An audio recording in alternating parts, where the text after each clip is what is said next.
मैं अपने बड़े भाई की शादी पर बेहद खुश था क्योंकि यह हमारे घर की पहली शादी थी। हम 3 भाई बहन थे। भाई सबसे बड़ा था, उनके बाद मेरी एक बहन थी और फिर मैं घर में सबसे छोटा था। जब मम्मी भाई की शादी के लिए लड़की देखने लगी तो मम्मी को भाई के हिसाब की कोई लड़की पसंद नहीं आ रही थी। मेरा भाई काफ़ी पढ़ा लिखा था और एक बहुत ही अच्छी कंपनी में अच्छे पद पर नौकरी करता था। इसी वजह से मम्मी उनके लिए लड़की भी बहुत ही पढ़ी लिखी और समझदार लाना चाहती थी, जो आते ही अपनी समझदारी से हमारे घर को संभाल सके। जब मम्मी को कोई लड़की पसंद नहीं आई तो मम्मी ने भाई से ही पूछा कि अगर तुम्हें कोई लड़की पसंद है तो तुम ही बता दो। मेरा बड़ा भाई थोड़ा शर्मीला था, या फिर यूँ कहना चाहिए कि डरपोक टाइप का लड़का था। भाई ने मम्मी को बताया पसंद एक लड़की है जो कभी उनके कॉलेज में उनके साथ पढ़ती थी और वह उससे शादी करना चाहते हैं। मम्मी के पूछने पर भाई ने उसे लड़की का पता बता दिया था। मम्मी को वह लड़की पसंद आई थी क्योंकि वह लोग बहुत ही सादगी और रख रखाव वाले थे। जैसे लड़की मम्मी भाई के लिए ढूंढ रही थी वह बिल्कुल वैसी ही थी। मम्मी उन लोगों से मिलकर खुश थी और जल्दी शादी की तारीख भी तय कर दी। हमारे घर में भाई की शादी की तैयारी होने लगी क्योंकि यह हमारे घर की पहली शादी थी, तो सबको शादी को लेकर बहुत सारे अरमान थे। आखिरकार भाई की शादी भी हो गई और भाभी हमारे घर में आ गई। भाभी ने आते ही सबके दिल जीत लिए थे। नीमा भाभी जितना खूबसूरत थी उतना ही भाभी का मिजाज भी बहुत अच्छा था। वह सबसे बहुत ही इज्जत और प्यार से पेश आती थी और मम्मी का बहुत ही ख्याल भी रखती थी। मम्मी नीमा भाभी से बहुत ज़्यादा खुश थी। मेरे भाई और भाभी की ज़िंदगी बहुत अच्छी गुजर रही थी। उन्हीं दिनों मेरी बहन की भी शादी हो गई और वह अपने घर चली गई। मगर वह अक्सर हमारे घर आती रहती थी क्योंकि उनकी भाभी से बहुत ही अच्छी दोस्ती थी। मगर मेरी बहन घर नहीं आती तो और ज़्यादा दिन हो जाते तो भाभी उन्हें खुद ही फ़ोन करके बुला लिया करती थी। यहाँ तक कि हमारी ज़िंदगी बहुत अच्छी से गुजर रही थी। हमारा घर स्वर्ग बना हुआ था। भाभी बहुत अच्छी थी, हम सबका बहुत ख्याल रखती थी। मुझे भी कभी अपनी कोई चीज़ छोड़ने की ज़रूरत नहीं पड़ती थी। सारा सामान तैयार मिलता था। भाभी के घर आने से घर में सुकून सा हो गया था, वरना इससे पहले तो मैं अपनी चीज़ ढूंढता रह जाता था। भाई की शादी से पहले मम्मी को यह डर था कि न जाने आने वाली बहू कैसी होगी, वह हम सब में घुल मिल सकेगी या नहीं। भाभी के आने के बाद मम्मी के भी सारे डर दूर हो गए थे। भाभी ने हमेशा ही इस घर को अपना घर समझा था। भाई भी अपनी मोहब्बत को पाकर खुश थे। अपने काम के चक्कर में देर रात तक घर से बाहर रहते, मगर अब जब से शादी हुई है घर भी जल्दी आने लगे थे, वरना मम्मी उनकी परेशानी में जागती रहती थी। और मम्मी को अब इस बात की भी टेंशन नहीं रही कि मेरे भाई भाभी को यूनिवर्सिटी के ज़माने से ही पसंद करते थे। चुपके चुपके उन्हें प्यार करते थे, लेकिन भाभी को कुछ भी जानकारी नहीं थी और ना ही कभी भाई ने इस बारे में उनसे कोई बात की थी। भाभी भाई की पसंद की बिल्कुल ही अनजान थी और फिर पढ़ाई खत्म होने के बाद भाभी ने एक जगह जॉब कर ली थी क्योंकि वह अपनी ज़िंदगी में कुछ करना चाहती थी, अपना फ्यूचर बनाना चाहती थी। मगर जब भाई ने उनके लिए रिश्ता भेजा तो उनके घर वालों को यह रिश्ता अच्छा लगा और यह रिश्ता पक्का हो गया और शादी हो गई। अब भी भाभी को पता नहीं चला था कि जिस लड़के को सुनकर रिश्ता पक्का हुआ था वह उनके साथ यूनिवर्सिटी में पढ़ता था। जब मंगनी पर पहली बार भाभी ने भाई को देखा तब भाई को पहचाना था। खैर दोनों की ज़िंदगी बड़ी ही खूबसूरत गुजर रही थी। भाई ने भाभी को बहुत ही प्यार से रखा हुआ था। काम से वापस आते हुए भाई भाभी और मम्मी के लिए कुछ न कुछ जरूर लाते थे। शादी के बाद भाभी ने अपनी जॉब भी छोड़ दी थी। हालांकि उन्हें जॉब छोड़ने के लिए किसी ने भी नहीं कहा था, मगर उनका कहना था कि वह घर पर ध्यान देना चाहती हैं। भाई ने तो कहा भी था कि अगर तुम चाहो तो अपनी जॉब पर जा सकती हो, मगर भाभी ने मना कर दिया था। कहने लगी कि अगर मैं जॉब जाने लगी तो फिर घर का सारा बोझ मम्मी जी पर अकेला आ जाएगा। इस तरह मम्मी जी का काम का प्रेशर बढ़ जाएगा। खैर भाई को भाभी की बात ठीक लगी थी। इस तरह से भाभी ने पूरा घर संभाल लिया और हमारे घर को स्वर्ग बना दिया। भाभी सारे काम अपने हाथों से ही करती थी। मेरी माँ भी भाभी को बिल्कुल भी अपनी सगी बेटियों की तरह रखती थी। भैया भाभी की शादी को 6 महीने गुजर चुके थे और उधर भाभी आज भी नई नवेली दुल्हन लगती थी, क्योंकि मेरी मम्मी का कहना था कि हर वक्त सजी बनी रहा करो। यहाँ तक कि भाभी के हाथों की मेहंदी भी मेरी माँ ने नहीं उतरने दी थी। भाभी अपने मायके भी बहुत कम जाया करती थी, क्योंकि भाई उन्हें जाने ही नहीं देते थे। और फिर हमारे घर की खुशियों को ना जाने किसकी नज़र लग गई। भाई को ऑफिस में प्रमोशन मिला था और अब उन्हें कुछ दिनों के लिए दुबई जाना था। भाई प्रमोशन मिलते ही बहुत खुश थे, क्योंकि इस तरह से उन्हें बहुत सारी सुविधाएं होने वाली थी और इसके अलावा उनकी सैलरी भी डबल हो जाती। उस दिन भाई खुशी खुशी घर आए थे, साथ में मिठाई का डिब्बा भी लाए थे। जब यह खबर सुनाई तो हम लोग बहुत खुश हुए थे। भाई ने बताया कि अपने काम के सिलसिले में कुछ दिनों के लिए दुबई जाना पड़ेगा और अब तो उनके दुबई के चक्कर लगते रहेंगे। मम्मी ने भाई का माथा चूमते हुए ढेर सारा आशीर्वाद दिया। भाभी भी बहुत खुश थी और मैं अपने भाई के तरक्की पर बहुत खुश था। कितने दिनों से हम लोगों ने भाई को नहीं देखा था। 3 दिन बाद भाई वापस घर आना था। आज भाई को गए 5वां दिन था, मगर भाई का फ़ोन अब तक नहीं आया था। भाभी कई बार उन्हें फ़ोन कर चुकी थी, मगर भाई फ़ोन नहीं उठा रहे थे। भाभी ने सोचा कि शायद वह किसी काम में बिजी होंगे, बाद में कर लेंगे। मगर 2 घंटे बाद भाभी ने फिर फ़ोन किया, तब भी भाई फ़ोन नहीं उठाया। पूरा दिन गुजर चुका था और उनसे कोई भी बात नहीं हो सकी थी। अब तो भाभी को टेंशन भी होने लगी थी। भाभी ने मुझसे कहा कि तुम्हारे भाई फ़ोन नहीं उठा रहे हैं, तुम पता करा कि वह कहाँ हैं और फ़ोन क्यों नहीं उठा रहे हैं। मैंने भाभी को तसल्ली दी और उनसे कहा परेशान मत हो, मैं उनके साथ जाने वालों को फ़ोन करता हूँ। यह कहकर मैं अपने कमरे में आ गया। मुझे लग रहा था शायद भाई अपना मोबाइल होटल के रूम में ही भूलकर कहीं काम से बाहर चले गए होंगे। मैं भी भाई के पास फ़ोन करने ही वाला था कि तभी मेरे पास भाई के ऑफिस से खुद ही फ़ोन आने लगा। मैंने उनका फ़ोन उठा लिया। पहले तो उन्होंने मेरी खैर खैरियत पूछी, क्योंकि वह मुझे भी बहुत अच्छे से जानते थे। और जब मैं भाई के बारे में पूछा तो वह एक पल के लिए खामोशी हो गए थे। मैंने उनसे दोबारा कहा कि भाई कहाँ हैं। भाभी परेशान हैं और वह फ़ोन भी नहीं उठा रहे हैं। दूसरी तरफ से अभी खामोशी ही थी। शायद वह मेरे लिए शब्दों का चुनाव कर रहे थे कि कैसे मुझसे बात करें। जब खामोशी लंबी हुई तो भाभी ने मुझे खबरदार किया था कि ज़रूर कुछ न कुछ गड़बड़ है, मगर मैंने फ़ौरन ही अपनी सोच को अपने दिमाग से झटक दिया था, क्योंकि मैं कुछ भी गलत नहीं सोचना चाहता था। काफ़ी देर बाद फ़ोन स्पीकर में से उनकी आवाज़ आई थी। उन्होंने मुझसे कहा कि तुम्हारे भाई का आज दोपहर में एक्सीडेंट हो गया। हम लोग उन्हें अस्पताल में लेकर गए, मगर खून ज़्यादा बह जाने की वजह से डॉक्टर उसे बचा नहीं सके।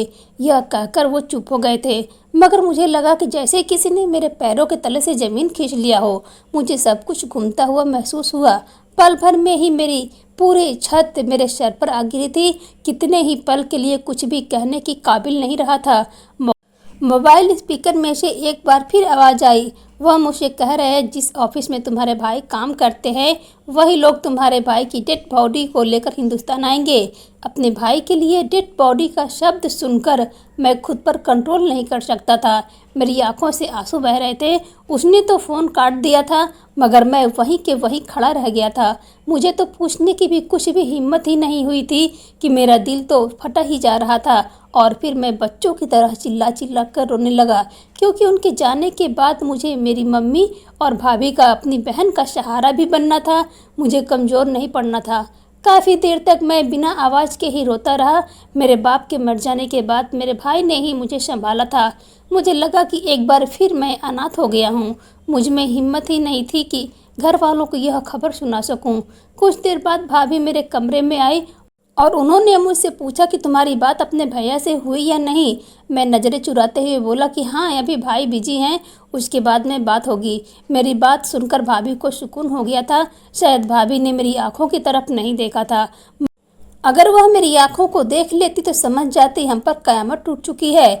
मैंने अपनी बड़ी बहन को फ़ोन किया और उनसे कहा कि अभी फ़ौरन घर पहुँचो। वह मुझसे पूछती रह गई कि क्या हुआ है, मगर मैं उसे फ़ोन पर नहीं बता सकता था। आधे घंटे के बाद वह घर पहुंच गई और घर आते ही मेरे कमरे में आ गई। कहने लगी कि ऐसा भी क्या हो गया है जो तुम इतनी जल्दी बुलाया है। उसने नाराज़गी से कहा था। मैंने नम आँखों से उसे देखा। उसे बताने के लिए शब्द चुनने लगा। मैंने उसे कहा कि भाई को दुबई में एक हादसे में मौत हो गई है। कुछ देर तक तो वह नासमझी से मुझे देखती रह गई और फिर जब उन्हें मेरी बात समझ आई तो वह फूट फूट कर रोने लगी। उनका इस तरह से रोना मुझे बिल्कुल भी देखा नहीं जा रहा था। मैंने आगे बढ़कर उसे गले लगा लिया। उसने रोने की आवाज़ सुनकर मम्मी और भाभी भी कमरे में आ गई थी। जब मेरी बहन को यह तड़पते हुए रोते हुए देखा तो दोनों ही परेशान हुई थी। मुझसे पूछने लगी कि इसे क्या हुआ है जो इतना ज़्यादा रो रही है, मगर मुझ में तो उन दोनों को बताने की हिम्मत ही नहीं थी। मेरी बहन ने ही रोते रोते उन्हें सारी बात बताई थी। मम्मी और भाभी तो जैसे पत्थर सी बन गई थी। दोनों फटी फटी नज़रों से कभी मुझे तो कभी मेरी बहन को देखने लगी। ऐसा लगता था कि जैसे उनके दिमाग काम करना ही बंद कर दिया हो।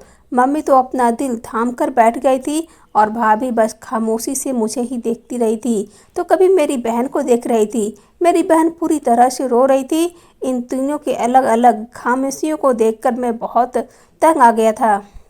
भाभी खामोश थी, उनका सर झुका हुआ था। भाई की डेड बॉडी हिंदुस्तान लाने का इंतजाम हो रहा था। मम्मी की तबीयत बिगड़ने लगी थी। जवान बेटे की मौत ही कोई माँ के कैसे सह सकती है। मैंने मम्मी को फ़ौरन अस्पताल ले गया। मेरी बहन भाभी को संभाल रही थी, मगर भाभी अभी बिल्कुल खामोश थी। उनकी आंखों से आंसू भी नहीं आ रहा था। रिश्तेदार जमा होने लगे थे। सबकी जबान पर यही शब्द थे कि अचानक क्या हो गया। किसी को भी भाई की मौत का विश्वास नहीं था। मैं दुबई में लगातार कांटेक्ट में था। 2 दिन बाद भाई की डेथ बॉडी हिंदुस्तान आनी थी। मैं मजबूत बना रहा, सबको संभाल रहा था। सुबह जब मम्मी को होश आया तो मैं उन्हें लेकर घर आ गया। हमारे घर में मातम मचा हुआ था। 4 दिन पहले ही तो खुशियों से घर महक रहा था, अब अचानक से मातम में बदल गया था। मम्मी रो रही थी और उनको इस तरह से रोता देखकर मेरा दिल भी फटा जा रहा था।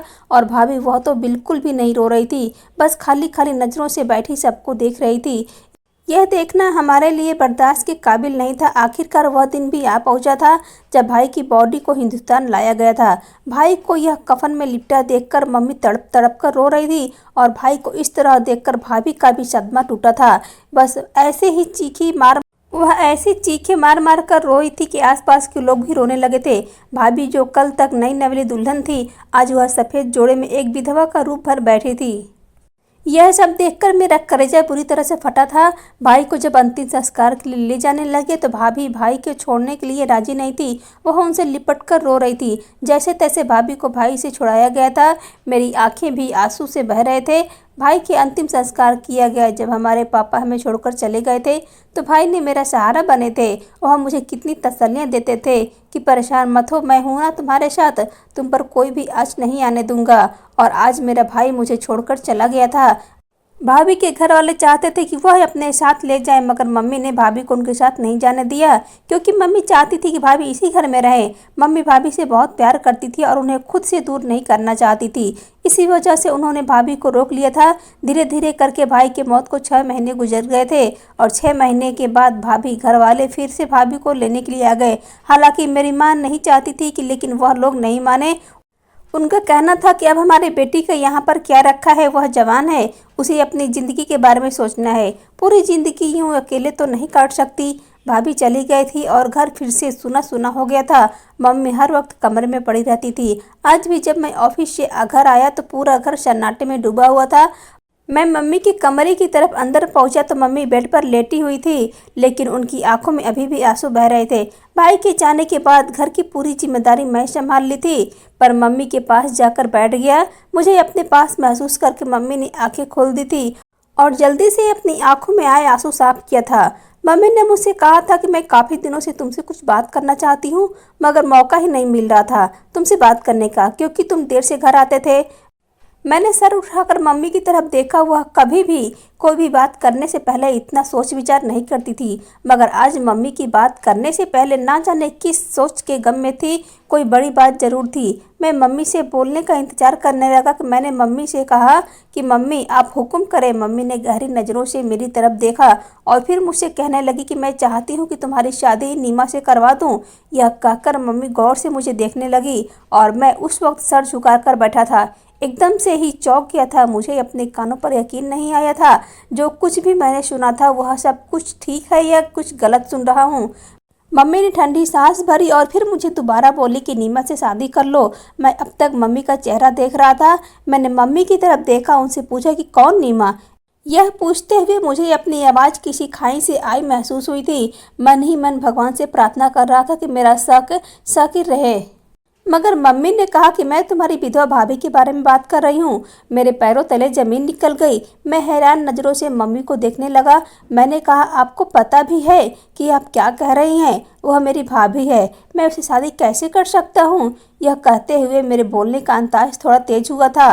मुझे मम्मी की इस बात पर हैरत से ज़्यादा अफसोस हो रहा था। मम्मी ने मुझसे कहा था कि इसमें बुराई ही क्या है, वह तुम्हारे भाई की विधवा है। भाई के मरने के बाद तुम ही उसको सहारा दे दो, अच्छा है, और वह दोबारा से इस घर में वापस आ जाएगी। मुझे मम्मी की यह बातें बेबुनियाद लगी। मैंने झंझट से मम्मी से कहा कि आप भाभी को दोबारा से इस घर में लाना चाहते हैं तो आप ले आए, मगर मैं उनसे शादी नहीं करूँगा और ना ही मेरा शादी करने की कोई ज़रूरत है। गुस्से से मेरे सर की जगह फटने लगी थी। कभी भी मैं भाभी के बारे में ऐसा सोच भी नहीं सकता था। मम्मी कहने लगी, लेकिन वह लोग उसे इस घर में छोड़कर क्यों जाएंगे? अब उसका इस घर में है ही क्या? इसलिए मैं उसकी शादी तुमसे करवाना चाहती हूँ। और वैसे भी तुम बताओ, उसमें क्या कमी है? उसने तो हमारे घर को स्वर्ग बना दिया था। और वैसे भी वह तुमसे 3 साल छोटी है, तुम्हें किस बात का इतराज़ है? आखिर मम्मी कहते कहते रो पड़ी थी। मैंने अफसोस से मम्मी की तरफ देखा और मैं वहाँ से उठकर अपने कमरे में चला गया। मम्मी आंखों में आंसू लिए मुझे देखती रही। अब मम्मी रोज़ मुझ पर दबाव बनाती थी। एक बार मैं उनके फैसले के बारे में ठंडे दिमाग से सोचूं, मगर मैं मम्मी से साफ मना कर दिया था। मैं नीमा भाभी से शादी कर ही नहीं सकता, क्योंकि मैं किसी और को पसंद करता था। मम्मी की तबीयत अब खराब रहने लगी थी, मगर वह अपनी जिद पर अड़ी हुई थी। आखिरकार मुझे मम्मी के सामने हथियार डालना पड़े, क्योंकि मम्मी अपनी जिद से पीछे हटने को तैयार नहीं थी और इस वजह से उनकी तबीयत दिन ब दिन खराब रहने लगी थी और मैं अपनी माँ को यूं बीमार नहीं देख सकता था। इसी वजह से मैंने भाभी से शादी करने के लिए हामी भर ली, मगर मैं इस बात से खुश बिल्कुल भी नहीं था। मगर मम्मी अपनी बात मनवाकर खुश थी। उनका बस ही नहीं चल रहा था कि वह कल ही भाभी को इस घर में लेकर आ जाए। मम्मी ने उनके घर वालों को भी बात कर ली और उन लोगों में भी एतराज़ नहीं था, मगर मैं यह नहीं जानता था कि मुझे शादी करने के लिए भाभी की रजामंदी है या नहीं। अब खुश रहने लगी थी। ऐसा लग रहा था जैसे उन्हें जीने की वजह मिल गई हो। अगले ही हफ्ते मेरी शादी नीमा से कर दी गई। कमरे में जाने का बिल्कुल भी मेरा दिल नहीं कर रहा था। मम्मी ने ही ज़बरदस्ती मुझे कमरे में भेजा था। मैं जब कमरे में दाखिल हुआ तो नीमा सामने ही सर झुकाए बैठी थी। मैं खामोशी से जाकर उसके सामने बैठ गया। मेरे पास शब्द ही नहीं रहे थे और ना ही मैं उसे कुछ बोल पा रहा था। कल तक वह मेरी भाभी थी और आज वह मेरी पत्नी बनी बैठी थी। वह भी बस सर झुकाए अपने नाखूनों को खुरच रही थी। हम दोनों के बीच बस खामोशी थी, मगर अब मुझे खामोशी से चिढ़ होने लगी थी। मैंने उसे खामोशी तोड़ने के लिए नीमा से सवाल किया कि क्या तुम इस शादी से खुश हो? क्या शादी में तुम्हारी मर्जी थी? उसने एक नज़र मेरी तरफ देखा और नज़र झुकाकर कहने लगी कि मुझे तो किसी ने मेरी मर्जी पूछी ही कब थी। मुझे तो बस बता दिया गया था कि तुम्हारे साथ मेरी शादी हो रही है। और वैसे भी अगर बेटी तलाकशुदा हो या फिर विधवा हो जाए तो वह घर वालों के लिए बोझ बन जाती है। यह कहते हुए नीमा के शब्द नम हो गए थे। मैंने दुख से नीमा की तरफ देखा था। मैं समझ गया था कि उससे शादी करने के लिए मुझे मजबूर किया गया था। इतना ही, वह भी मजबूर थी। मैंने नीमा से बात करने का फैसला कर लिया, क्योंकि मैं अनचाहे रिश्ते पर बोझ नहीं उठा सकता था। मैंने कहा कि मैं तुमसे हरगिज भी शादी नहीं करना चाहता था। मुझे मम्मी ने मजबूर किया था, इसी वजह से मैं तुमसे शादी की है। मगर मैं शादी से खुश नहीं हूँ और ना ही मैं इस शादी को निभाना चाहता हूँ। मैं ठहर कर अपने शब्दों को बोल रहा था और गौर से उसका चेहरा भी देख रहा था। उसका रंग पल पल बदलता जा ही रहा था। तभी उसकी आंखों से आंसू टूटकर उसके हाथों पर आ गिर रहा था, मगर उसने अब तक नजरें उठाकर मेरी तरफ नहीं देखा था। उसका चेहरा भी पीला पड़ चुका था। वह पहले के मुकाबले कुछ कमजोर लग रही थी। भाई की जिंदगी में उसका रंग हरी भरी जवानी, वह विधवा हुई थी, लेकिन इसका यह मतलब नहीं था कि मेरी माँ मुझे ही बलि का बकरा बना दे। मुझे समझ नहीं आ रहा था कि मुझे क्या करना चाहिए। जो लड़की मेरी पत्नी के रूप में मेरे सामने मेरे कमरे में और वह मेरे बेड पर बैठी थी, वह 6 महीने तक मेरी भाभी रही थी और मैं उस लड़की को इतनी जल्दी अपनी पत्नी कैसे स्वीकार कर लेता। सुबह जब मेरी आँख खुली तो नीमा कमरे में मौजूद नहीं थी। मैं फ्रेश होकर बाहर गया तो नीमा मम्मी के कमरे में उनके साथ मौजूद थी। मम्मी ने उसे गले से लगाया हुआ था। मैं कमरे में दाखिल हुआ तो वह सीधी होकर बैठ गई। मैंने मम्मी से कहा कि मुझे नाश्ता दे दे, मुझे ऑफिस भी जाना है। मम्मी ने मुझे घूर कर देखा, कहने लगे कि क्या तुम ऑफिस एक दिन के लिए भी छुट्टी नहीं कर सकते। मम्मी से बहाना किया कि मम्मी आज मेरी बहुत ज़रूरी मीटिंग है, इसलिए ऑफिस जाना ज़रूरी है। इतनी देर में नीमा उठकर जा चुकी थी। कुछ देर बाद कमरे में आई तो वह उसके हाथों में नाश्ते पकड़े हुई थी। उसने वह ट्रे चुपचाप मेरे सामने रख दी। मैंने एक नज़र उसकी तरफ देखा और उठकर बैठ गया। वह वैसे ही खड़ी रही तो मम्मी ने उसे कहा कि तुम भी बैठकर साथ ही में नाश्ता कर लो, मगर उसने मना कर दिया कि मम्मी मेरा दिल नहीं कर रहा है, मैं थोड़ी देर बाद खा लूँगी। मैं उन दोनों की बातों से लापरवाह नाश्ता करने में बिजी हो गया। जिंदगी अपनी डगर पर वापस आ गई थी, मगर मेरा और नीमा का रिश्ता अब भी वैसा ही था। हम दोनों के बीच अभी भी पर्दा पड़ा हुआ था। मेरे ऑफिस में एक लड़की थी, मैं उससे शादी करना चाहता था, मगर अचानक ही मेरी शादी नीमा से कर दी गई थी और मैं कुछ भी नहीं कर सका था। जब सुमन को यह खबर मिली तो वह बहुत रोई थी, मगर अब कुछ दिनों से वह मुझ पर इस बात के लिए भी जोर देने लगी थी कि तुम मुझसे दूसरी शादी कर लो, मैं तुम्हारी दूसरी पत्नी बनने के लिए भी तैयार हूँ। मैं बहुत सोच समझकर मैंने फैसला किया कि मुझे उससे दूसरी शादी कर लेनी चाहिए, क्योंकि खुशियों पर मेरा भी तो हक था। मैं नीमा से बात करने का फैसला किया, क्योंकि सिर्फ वही थी मेरी अधूरी मोहब्बत को पूरा करवा सकती थी। वही मेरी दूसरी शादी करवा सकती थी, वही मम्मी को बनवा सकती थी। रात को नीमा कमरे में आई तो मैं जगा हुआ था और उसका इंतजार कर रहा था। मैंने उससे कहा कि तुमसे कुछ ज़रूरी बात करनी है। उसने चौंक कर मेरी तरफ देखा। मैंने बगैर किसी लगी लिपचिप किए ही उससे कहा कि मैं दूसरी शादी करना चाहता हूँ। उसने हैरानी से मेरा चेहरा देखा था। उसकी नज़रों में हैरानी से ज़्यादा दुख था। पहले ही मैंने उस पर कोई खुशी नहीं दी थी और अब उस पर सौतन लाने का भी दुख भी डाल रहा था। मैंने कहा कि मेरी दूसरी शादी के लिए तुम मम्मी को राजी करो, क्योंकि अगर मैं यह बात करूं तो वह कभी भी राजी नहीं होंगी। नीमा ने गहरी सांस ली और फिर अपने हाथों को देखने लगी। मैं उसके बोलने का इंतजार करने लगा। उसने धीरे से मुझसे कहा कि मैं मम्मी से बात कर लूँगी। यह कहकर वह कमरे से निकल गई थी। उसने ना ही मुझे रोका, ना ही मुझसे कोई शिकायत की, मगर शायद वह मुझसे नाराज़ थी और मेरी शक्ल भी देखना नहीं चाहती थी। जिस दिन मैंने दूसरी शादी की थी, मम्मी ने मुझसे कहा था कि तूने मुझे नीमा के सामने शर्मिंदा किया है। मैं सिर्फ मम्मी को देखकर रह गया था। उन्हें अपने बेटे की खुशियों से ज़्यादा अपनी बहू की पड़ी थी। नीमा ने खुद ही मेरा कमरा खाली कर दिया था और अपना सामान लेकर इस कमरे से चली गई थी। जहां वह पहली बार इस घर में दुल्हन बनकर आई थी, वह कमरा आज भी वैसा ही सजा हुआ था। मैं नीमा को कमरे से जाने को नहीं कहा था, मगर उसने यह कहकर कमरा छोड़ दिया कि मेरी जगह नहीं है, अब इस पर किसी और का हक है। शायद यह जगह तो मेरी कभी थी ही नहीं। मैं तो ज़बरदस्ती इस पर अपना हक जमा कर बैठ गई थी, मगर मुझे तब भी एहसास नहीं हुआ था कि मैं उस पर जुल्म कर रहा हूँ। खैर, मैं दूसरी शादी कर ली और अब अपनी नई पत्नी के नखरे उठाने में बिजी रहता था। यहाँ तक कि मैं बिल्कुल ही भूल चुका था कि इस घर में मेरी माँ और मेरी पहली पत्नी भी रहती हैं। मैं नीमा को बिल्कुल नज़रअंदाज कर दिया था। नीमा ने भी कभी खुद से अपनी हक के लिए आवाज़ नहीं उठाई थी, ना ही मुझे खुद कभी किसी बात का एहसास हुआ था। मैं काम से वापस आता तो सुमन तैयार बैठी होती। मैं उसे लेकर घूमने फिरने के लिए निकल जाया करता। रात को वापस आता, सुबह ऑफिस जाने के लिए तैयार हो जाता। सुमन सो रही होती थी। मैं उसे उठाने के लिए आवाज़ देता, मगर वह हिलती भी नहीं थी। मैं नाश्ते के टेबल पर आता तो मेज पर ढेर सारा नाश्ता पहले से ही मौजूद होता और साथ ही दोपहर के खाने का टिफिन भी रखा होता, मगर नीमा मुझे कहीं भी नजर नहीं आती थी। अगर मैं कभी उसे ढूंढने की कोशिश करता, या तो किचन में होती या फिर मम्मी के कमरे में उन्हें नाश्ता करवा रही होती। मेरी उसे यह कहने की भी हिम्मत नहीं होती थी कि तुम भी जाकर नाश्ता कर लो। नाश्ता करके मैं खामोशी से ऑफिस चला जाता था। रात को घर आता तो सुमन मेरे इंतजार में बैठी होती। मैं उसके साथ कहीं रात का खाना खाता और कमरे में आराम करने के लिए चला जाता, कभी बाहर चला जाता। समय गुजरने के साथ साथ मुझे एहसास होता जा रहा था कि मैं नीमा के साथ जुर्म कर रहा हूँ। नीमा की हैसियत इस घर में सिर्फ एक नौकरानी की तरह रह गई थी। नीमा या तो ज़्यादातर मम्मी के साथ होती फिर अपने कमरे में ही रहती थी या फिर किचन में होती। सुमन तो अक्सर नीमा के साथ बदतमीजी भी कर जाती थी, मगर नीमा कभी पलटकर जवाब नहीं दिया था। नीमा ही मेरे सारे काम करती थी, पूरे घर को नीमा ने ही संभाला हुआ था। सुमन तो किसी काम को हाथ नहीं लगाती थी। उस दिन मैं जल्दी घर वापस आ गया तो नीमा को मैं किचन में खड़ा पाया था। पता नहीं क्यों आज मेरे दिल में आया कि मैं नीमा के पास चला गया और उससे उसका हालचाल पूछने लगा, क्योंकि काफी दिन से हमारे बीच कोई बात नहीं हुई थी। नीमा से बात करते हुए मुझे सुमन ने देख लिया। मैं कमरे में गया तो वह गुस्से से भरी बैठी थी। मेरे कमरे में दाखिल होते ही उसने मुझ पर चीखना चिल्लाना शुरू कर दिया। वह इस कदर गुस्से में बैठी थी कि घर छोड़कर जाने की बात करने लगी। मैं और नीमा उसे रोकने की कोशिश की, लेकिन वह नहीं माने, अपना सामान समेटकर चली गई। मैं हैरान था कि उसे अचानक से क्या हो गया। आखिर वह मेरे और नीमा के बात करने पर इतना गुस्सा क्यों हो गई थी। ऐसे भी नीमा ने ही मुझे सहारा दिया था, लेकिन उसकी तबीयत भी आजकल खराब रहने लगी थी।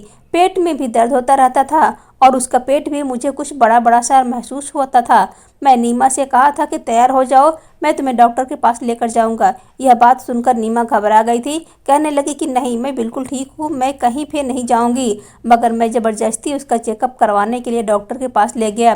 डॉक्टर ने मुझे बताया कि आपकी वाइफ प्रेग्नेंट है, और यह सुनते ही मेरे पैरों तले जमीन निकल गई थी, क्योंकि मैं तो आज तक उसे हाथ भी नहीं लगाया था। मैं गुस्से से घर आया। नीमा लगातार सर झुकाए बैठी थी और मैं गुस्से के मारे मेरा खून खौल रहा था।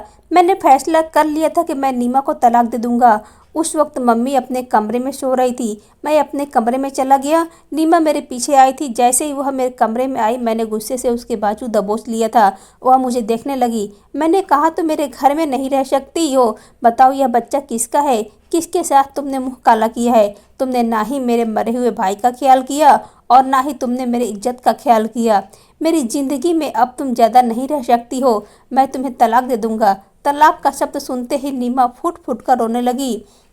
मैंने कहा, नीमा बताओ, यह बच्चा किसका है? नीमा ने मेरी तरफ हैरानी से देखा। कहने लगे कि तुम क्या बोल रहे हो? यह बच्चा तो आपका ही है। इस बार हैरान होने की बारी मेरी थी। मैंने नीमा से कहा कि क्या बकवास है? वह रोने लगी। कहने लगी कि मैं बिल्कुल ठीक कह रही हूँ। फिर उसने मुझे बताया कि तुम्हारे सो जाने के बाद सुमन रोज रात को छत पर चली जाया करती थी और फ़ोन पर घंटों पता नहीं किससे बात करती थी। उस दिन भी सुमन तुम्हारे सो जाने के बाद कमरे से निकल गई थी और मैं तुम्हें कमरे में यही बताने के लिए आई थी कि इस वक्त देखो तुम्हारी पत्नी कहाँ है, क्योंकि मैं चाहती थी कि तुम अपनी पत्नी के बारे में सब पता होना चाहिए कि वह आजकल क्या कर रही है। जब मैं कमरे में आई तो कमरे में खूब अंधेरा था। मैं तुम्हारा बाजू हिलाकर तुम्हें जगाने लगी, मगर शायद तुम समझे कि मैं सुमन हूँ और तुमने मेरा हाथ पकड़कर मुझे अपने करीब खींच लिया और अपनी बाहों में भरकर मुझे प्यार करने लगे। मैं तुम्हें बताना चाहती थी कि मैं सुमन नहीं हूँ। तुमसे दूर जाना चाहती थी, लेकिन पता नहीं क्यों अपने मुंह से एक शब्द भी नहीं बोल पाई। शायद मैं भी न जाने कब से मोहब्बत के लिए तरसी हुई थी। भगवान ने मेरा सुहाग उजाड़ दिया, लेकिन मेरा भगवान जानता है कि जब से तुम्हारा नाम का सिंदूर मैंने अपनी मांग में भरा है, सिर्फ तुम्हें ही अपना पति माना है। किसी और के हिस्से की मोहब्बत उस रात मेरे हिस्से में आई थी।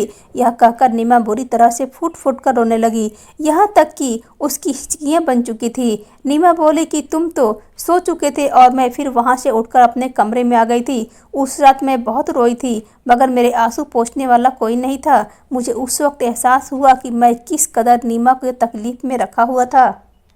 वह कहने लगी कि मैं अपने प्रेग्नेंट होने की बात तुमसे इसीलिए छुपाई थी कि कहीं तुम्हारा और सुमन का रिश्ता खराब ना हो जाए। नीमा मेरे कमरे से चली गई और मैं वहीं सोफे पर बैठा रह गया था। किस्मत ने भी मेरे साथ किस तरह का मजाक किया था मुझे समझ नहीं आ रहा था, मगर इसी वक्त मैंने फैसला कर लिया कि अब मैं नीमा को उसके सारे हक दूंगा और किसी भी तरह से कोई भी गलती नहीं करूंगा। मैं सोच लिया था और यह बात सुमन को भी बता दूंगा। नीमा अपने कमरे में थी और मैं उसके कमरे में गया तो वह अपने बेड पर बैठी रो रही थी। उसको ऐसे रोते हुए देखकर मुझे अपने दिल में दर्द उठता महसूस हुआ था। बाप बनने की खबर ने मेरे एहसास को बदल दिया था। मैंने नीमा के सामने हाथ जोड़ दिए। मैंने उससे कहा कि बस एक बार मुझे माफ़ कर दो और एक मौका दे दो। आज के बाद मेरी तरफ से तुम्हें कोई भी शिकायत नहीं होगी। नीमा ने नम आँखों से मुझे देखा और हाँ में सर हिला दिया।